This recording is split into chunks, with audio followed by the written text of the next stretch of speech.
Está começando mais um NCCast, o MesaCast de jovens da Rádio Transmundial. Nós estamos aqui representando a RTM, né, Carlos? Isso, representando a RTM e o Ministério de Jovens. Então, siga a gente nas redes sociais, @na Contramão RTM no YouTube e no Instagram, @RTM Brasil, para você conhecer a rádio também. E acesse o nosso site, né? Como é que é? rtm.org. rtmbrasil.org.br. E aí você pode ouvir a rádio por lá também. Exato, dá para ouvir a rádio lá, se você for de outra cidade, sintonizar. Todas as informações, FMs, nossas antenas estão lá no nosso site, você pode entrar para conhecer mais a gente. Isso, e a gente continua aqui na Conferência Target, que ainda tem muitas pessoas para vocês conhecerem. Em Alphaville. Em Alphaville, ó, na você. IBMA, Igreja Batista Memorial de Alphaville. Isso, e a gente já teve spoiler que 2025 já tem tema Infinitamente Mais. Infinitamente mais. E você pode estar se inscrevendo. E hoje, para variar, temos um convidado especial. Muito especial. Muito conhecida pelas minhas amigas da faculdade. Blogueirinha famosa. Blogueirinha famosa. Muito inteligente, inclusive, que está fazendo seu mestrado, Carlos. Mestrado. Só um mestrado. Simples, simples. Vamos conversar com ela, que é escritora também, Jacira Monteiro. Muito bem-vinda. Muito obrigada. Nossa, gostei de saber que o pessoal da faculdade me conhece. Não sabia disso. Da hora. Por causa dos seus vídeos. Obrigada, que legal. Sim. Preciso fazer mais, então. Precisa. Eu queria começar, já que a gente começou falando de redes sociais, vídeos, como que você começou a colocar suas ideias, a sua opinião, muito bem concisa, eu acho que é muito bem colocada. Como que foi para você entrar nesse mundo digital? Olha, eu estava nesses dias mesmo fazendo uma retrospectiva, né? E aí eu estava vendo uns posts bem antigos. E aí eu estava com essa dúvida, como foi que começou, né? Tipo, um dia desses eu olhei, estava 34 pessoas, 1000, né? Aí eu disse, gente, mas como assim? De onde foi quando foi que isso aconteceu? Como foi? E aí eu fui olhando. E aí, engraçado, porque eu sempre escrevi, eu sempre coloquei algumas coisas na internet, desde a época do Orkut. Nossa. Eu já escrevi uma coisinha, o falecido. Raiz. E aí, no Facebook, eu colocava algumas coisas, mas o Facebook começou a ficar um pouco insuportável para mim, porque as pessoas brigam muito lá. E olha que eu uso o Twitter, mas eu acho o Facebook pior. É o campo do textão. Exato. Não é do textão. Nossa, e você escreve um textão já, e a pessoa vai e escreve um outro. E aí eu ficava, gente, não, as pessoas parecem não estar me entendendo muito bem. É o único lugar que você tem alguém que estuda mestrado discutindo com adolescente. Exatamente. O Twitter também. O Twitter é um lugar muito engraçado. Terra de ninguém. Eu uso o Twitter desde adolescente também. Eu acho muito engraçado, porque às vezes é um PhD, uma pessoa, inclusive, às vezes é uma figura internacional, sabe? E aí, eu já vi, por exemplo, o Tim Keller discutindo no Twitter. É sério? É seríssimo. Eu tirei print, eu disse, se o Keller pode discutir, eu quem sou eu? Quem sou eu? Tá tudo bem, né? Já vi o Keller se trocando com pessoas assim, eu disse, gente, mas o que está acontecendo? E aí eu comecei um pouco, eu disse, talvez as pessoas não estejam entendendo muito o seco do escrito. Foi aí que eu comecei a fazer uns vídeos. Inclusive, foi sugestão do meu pastor lá de João Pessoa. Ele falou, isso, o que você acha de vídeo? E aí eu estava vendo os vídeos antigos e eu era muito travada. Tipo, eu achava muito engraçado. Estou falando com a câmera, né?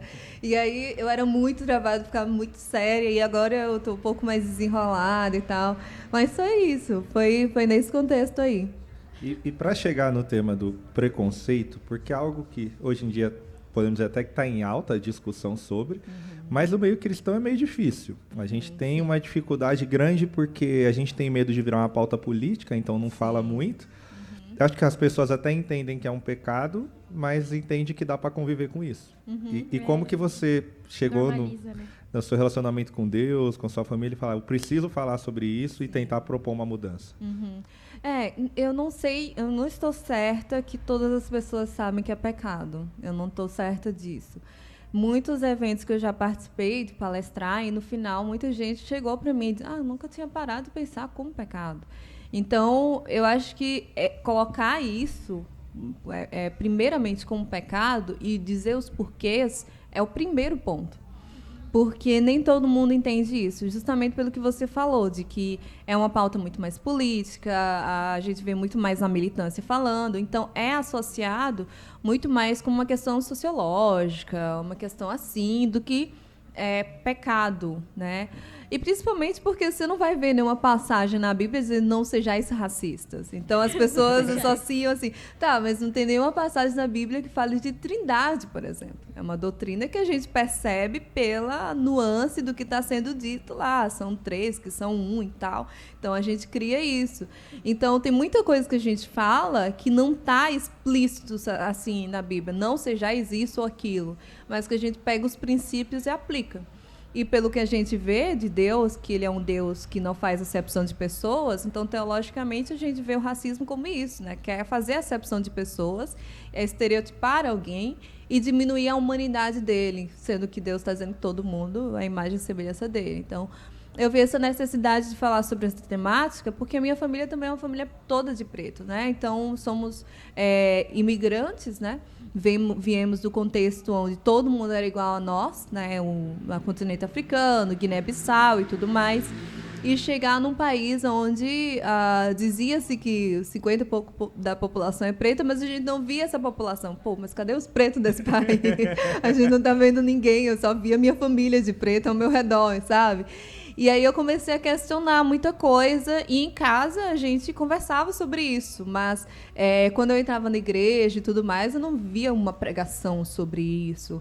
E é engraçado, porque, sei lá, você tem na Bíblia Êxodo, que fala sobre libertação de um povo que estava sendo oprimido, de fato, né? Tá lá dizendo que Faraó foi aumentando as dores para o povo de Israel e tudo mais, e que Deus ele liberta. Então, eram coisas que não entravam na minha cabeça, tipo, não se encaixava, né?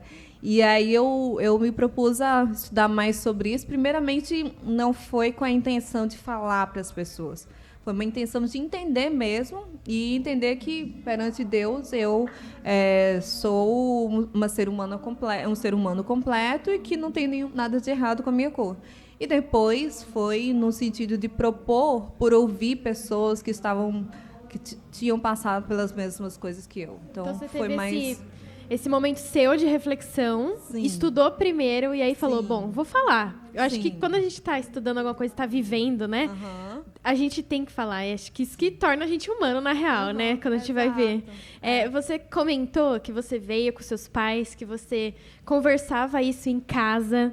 Como se dava esse diálogo? Vocês sentavam na mesa, falavam, e qual que foi o papel deles para que você se tornasse uma comunicadora hoje e uma pessoa, enfim, que estudou e hoje fala com tanta propriedade do tema? Eles colaboraram para isso? Nossa, total.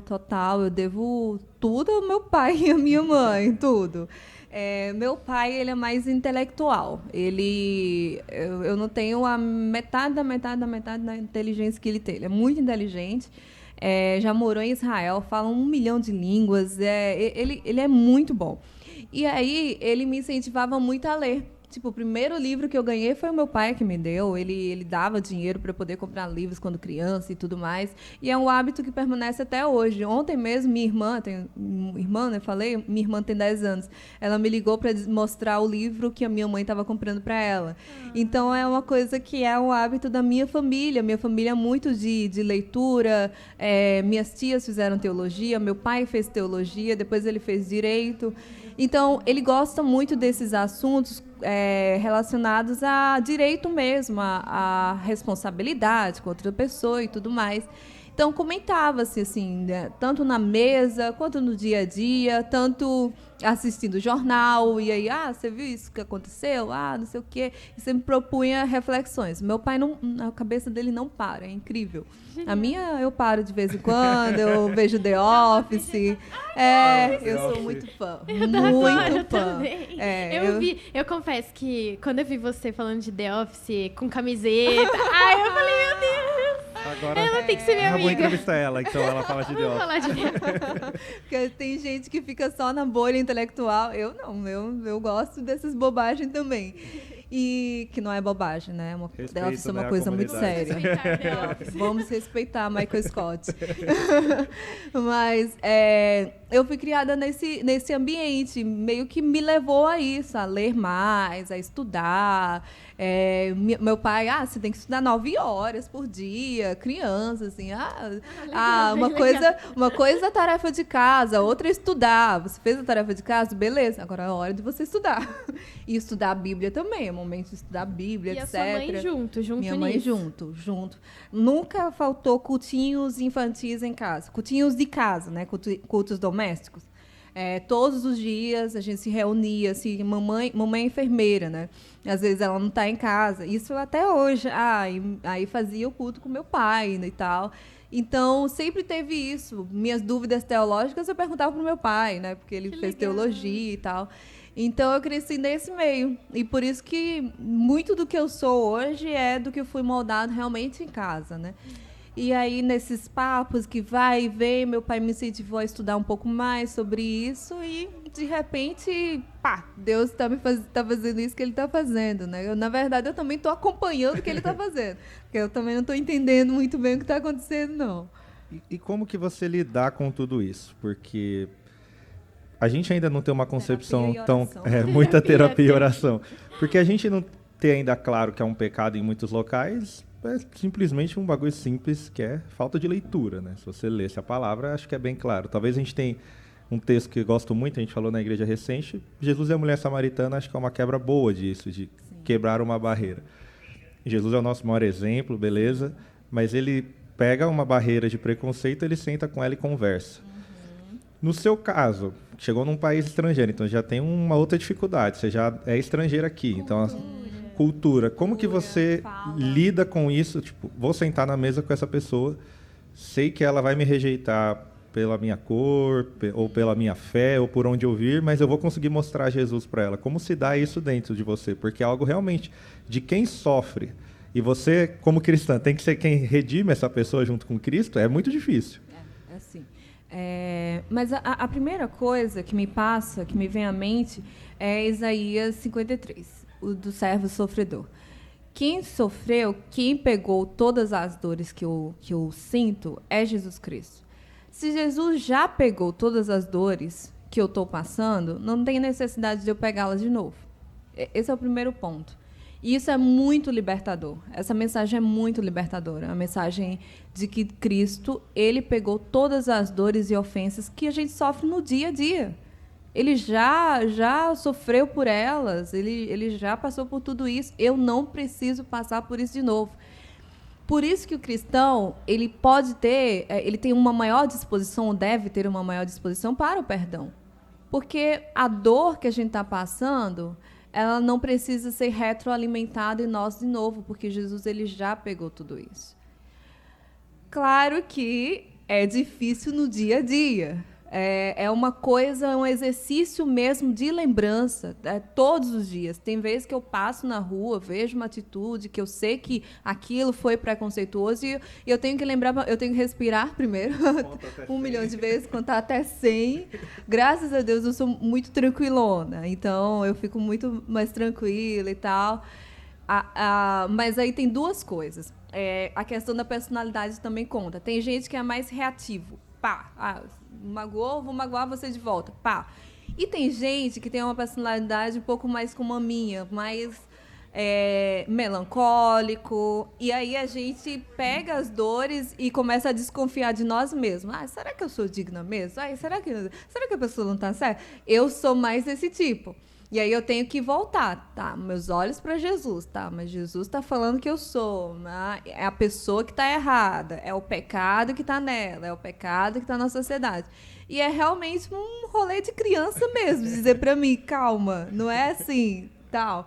E quando eu tenho possibilidade de repreender, eu repreendo também. A pregação que eu faço também é, de certa forma, um exercício profético. Dizer, liderança, galera, então, o que a gente está fazendo? Né? O que a gente está pregando? Por que a gente não está pregando sobre isso?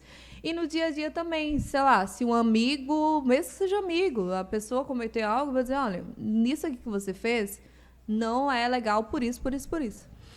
E, às vezes, o que falta é conhecimento mesmo. Acredito muito que Jesus falou que o povo perece por falta de conhecimento. E o Brasil é um país extremamente desigual, um país ainda que é analfabeto, as pessoas não entendem coisas básicas.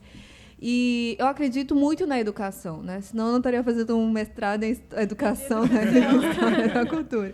Eu acredito muito na educação, no ensino mesmo, do tipo, do beabá. Isso está acontecendo por causa da história. Nós temos 400 anos de escravidão, temos 135 anos de abolição, temos mais tempo de escravidão do que de abolição.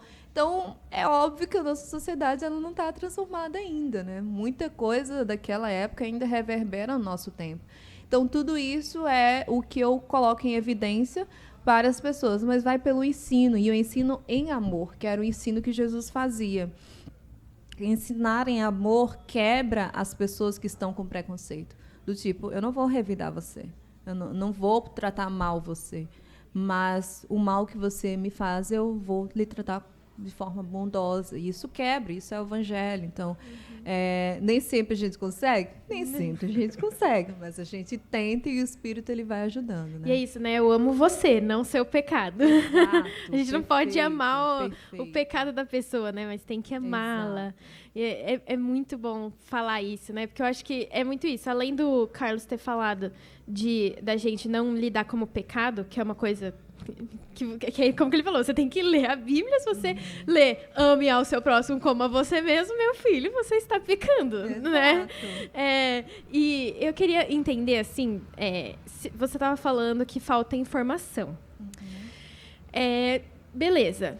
Quando queremos entender mais de uma coisa, vamos estudar, vamos à faculdade, vamos fazer um curso. No quesito cristão, do nosso consenso do Evangelho, para onde que as pessoas deveriam ir? Ou de que forma a igreja poderia introduzir isso para que nós tivéssemos informação confiável? A gente estava conversando antes de começar a entrevista que na RTM a gente tenta trazer a teologia da palavra, né? Sim. Porque tem muita teologia confusa por aí que mais destrói do que agrega. Então, na sua opinião, já que você teve acesso à informação, como que ela poderia chegar na igreja, ou da igreja para as pessoas, nesse ambiente nosso, na nossa bolha, né? Sim.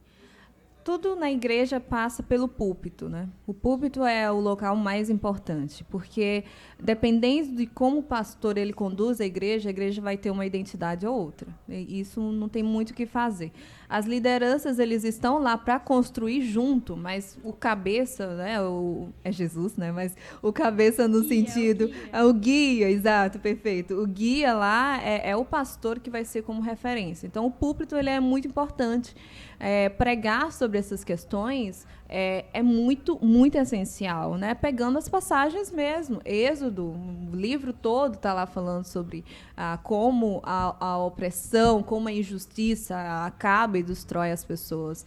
Nós temos várias outras passagens. Temos passagens, por exemplo, de Moisés, quando ele toma para si uma esposa que era negra, e aí Miriam e Arão têm um preconceito com ele, e Miriam, inclusive, Deus castiga dando lepra. São passagens que estão lá e às vezes a gente não percebe.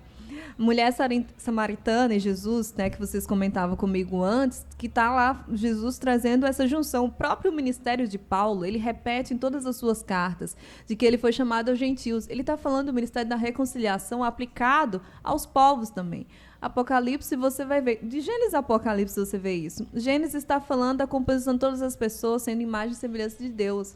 Então, todos têm valor e dignidade. Em Apocalipse, você vê que Cristo, ele congrega em si povos de todas as línguas, povos, nações, né? Então, a Bíblia toda fala sobre essa unidade, sobre essa reconciliação. Não tem como a gente achar que não tem como falar, porque a Bíblia está falando. Às vezes a gente não quer ver, né? Esse é o ponto. Ou não está afim de falar, ou nem não tá pensa em falar, na real, né? Exatamente, exato. Então, a primeira coisa é púlpito. Tem que ter pregação sobre isso, contra o pecado, ver os pecados que estão realmente na sua congregação e falar sobre isso. Mas também tem o lance de escola bíblica, por exemplo. Né? A escola bíblica é um local muito bom para isso, para discutir, para conversar, para provocar. Existem vários livros legais que podem ser estudados na escola bíblica, por exemplo, né? Seu. O meu, por exemplo. Estigma da cor. Link Não é na muito bio, humilde né? falar, mas tem o Estigma da Cor, tem vários outros livros que falam sobre essas temáticas, que são atuais, que são urgentes, que podem ser trabalhados na escola bíblica. Isso é um lugar, eu amo escola bíblica, amo muito escola bíblica, e é um lugar onde se pode realmente aprender e conversar, porque no púlpito o pastor está falando, né? Na escola bíblica tem essa interação, tem como a gente tirar dúvidas, e isso é muito importante. Mas também a questão dos centros de treinamento cristãos. Eu estou falando de centro acadêmico, de seminário, de faculdades de teologia. A gente tem que pensar qual é a formação dos novos pastores. Às vezes, o cronograma, né, que são montados nesses locais são tão antigos que não respondem às demandas do tempo presente. Isso é uma realidade. Exato. Então, os novos pastores estão sendo capacitados com uma lente antiga, mas a geração nova precisa de novas coisas. E o pessoal até colocar tecnologia no meio, né? Tecnologia, gente, isso aqui molda muito mais o pessoal que o pastor no púlpito, inclusive. Então, se a pessoa não tiver discernimento para poder analisar, a gente corre o risco de perder uma geração, que está acontecendo, né? Um nível de desigrejados e tudo mais. E a gente não estava falando sobre isso. Meu próximo livro. Próximo livro é sobre ética cristã aplicada a mídias sociais, né? Vai sair pelo Mundo Cristão, se Deus quiser. Acho que esse ano ainda estou tentando ver se eu consigo fazer com que saia esse ano. Mas já está pronto, já está com eles, eu espero que dê tudo certo. Mas é uma coisa que precisa ser conversada, porque senão a gente, que eu falei agora, né, na palestra, a gente responde perguntas que ninguém está fazendo e deixando de responder as perguntas que as pessoas estão fazendo. Então, o Centro de Treinamento Cristão é o local para falar sobre isso, é o local para a liderança pensar sobre isso, não só o racismo, mas os preconceitos do tempo presente, a cultura de hoje, ter essa leitura do nosso tempo e fazer as aplicações para que os novos pastores, né, criem igrejas que sejam realmente sejam sal e luz para o tempo de hoje, né?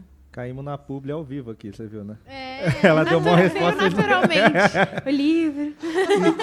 E na sua visão, assim, de mundo, do seu contexto, você realmente... Claro, todos nós temos uma esperança em Cristo na volta dele, e que realmente as coisas serão consertadas, mas você acha que a coisa tem avançado aqui, ou a gente está meio, tipo, salve-se quem puder, estamos tentando trazer uma galera para dentro, mas você não vê realmente uma melhora numa questão de preconceito com a igreja trabalhando? Tipo, parece que você ganha 2 igrejas, mas aí 2 aqui se perdem. Aí você ganha 3 aqui se perdem, meio que se mantém equilibrado. Eu acho que precisamos falar sobre com a esperança de que algo vai mudar, né? Se a gente não tem essa esperança, a gente vai se frustrar, né? A gente vai achar que é trabalho perdido. Muita coisa tem melhorado, né?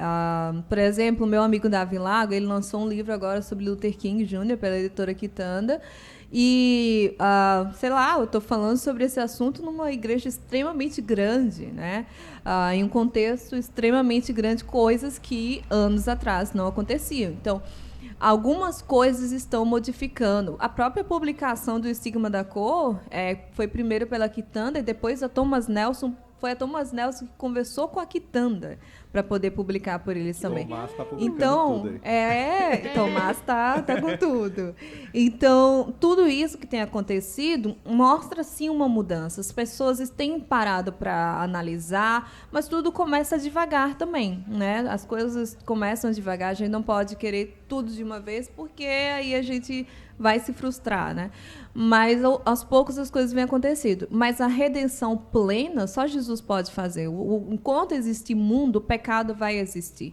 E a gente, por isso, né, que os profetas, eles estavam lá o tempo todo relembrando as pessoas do que Deus falou.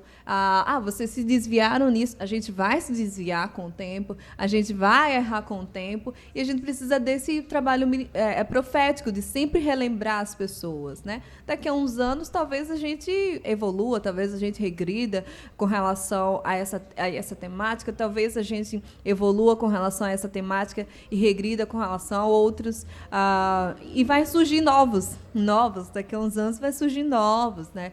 Por exemplo, o desafio dos autistas. Antigamente, a gente não tinha tanta criança autista que tem nascido nos tempos atuais. Isso os médicos estão falando, é um dado. Isso é uma coisa que a gente tem que pensar. Como que a gente vai ter as nossas igrejas equipadas para isso? Professores de escola bíblica, de criança, que estejam equipados para isso. Isso precisa ser pensado. Porque o que eu percebo? Às vezes a igreja está sempre atrás nas discussões. O mundo está sempre na frente. O racismo está sendo falado pelos militantes, inclusive, por muito tempo. A gente está começando a falar, praticamente, né? Então, às vezes, é a sociedade que é a consciência ética da igreja e não o contrário, o que é um problema muito grande. Porque, por exemplo, por que é que é a prefeitura que tem que dizer para a nossa igreja colocar rampas para que pessoas deficientes entrem, e não a gente que dizendo para a sociedade que, por exemplo, uma rua que não tem rampa, as pessoas não poderão circular. Entende? É o contrário. É o pessoal que está sendo a voz. É praticamente o governo, né, dizendo: vocês são os crentes aqui, vocês deveriam estar fazendo a diferença, vocês deveriam estar sendo sal e luz. Mas vocês não colocaram rampa para que pessoas. Vocês acham que as pessoas deficientes não existem? Ou eles não podem cultuar com vocês? Então, são coisas que, primeiramente, tem que ser o nosso start. A gente deveria estar na vanguarda. Mas a gente, muitas das vezes, é muito lento e tal. E aí a gente precisa dos profetas para isso. Para dizer, vocês estão errando nisso. Vocês não estão se atentando, estão pecando nisso aqui. Por isso que o trabalho profético é tão importante. A gente precisa de profetas nesse país. Uhum. E na nossa igreja, a gente tem um ministério eficiente, né? Que é liderado por pais de uma criança atípica. E eles estavam falando de como é importante que a igreja faça a primeira coisa que a gente falou, que é amar igual, né?